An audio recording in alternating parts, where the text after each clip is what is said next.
અંકલેશ્વર જીઆઈડીસીમાં આવેલી ડાયનામિક કંપનીમાંથી ગુરુવારે જાંબલી રંગના ધુમાડા નીકળતા વિસ્તારમાં કુતૂહલ સર્જાયું હતું.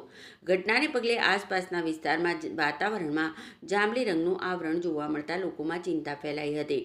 પ્રાથમિક માહિતી મુજબ ફૂડ કલર બનાવતી કંપનીના ડ્રાયર વિભાગમાં ફ્લેશ ફાયર અચાનક આગની ઘટના સર્જાતા મોટી માત્રામાં રંગીન ધુમાડો બહાર નીકળ્યો હતો. ઘટનાની જાણ થતાં કંપનીના સેફટી વિભાગે તાત્કાલિક કાર્યવાહી હાથ ધરી પરિસ્થિતિને કાબૂમાં લીધી હતી.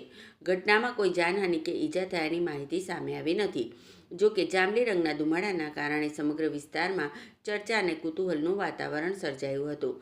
ઘટનાની ગંભીરતાને ધ્યાનમાં રાખી ઇન્ડસ્ટ્રીયલ સેફટી એન્ડ હેલ્થ વિભાગના અધિકારીઓએ તપાસ શરૂ કરી છે. અધિકારીઓએ જણાવ્યું હતું કે ઘટનાની તમામ પાસાઓથી તપાસ કરવામાં આવી રહી છે અને જરૂરી સલામતીના ધોરણોનું પાલન થયું હતું કે નહીં તેની પણ ચકાસણી કરવામાં આવશે.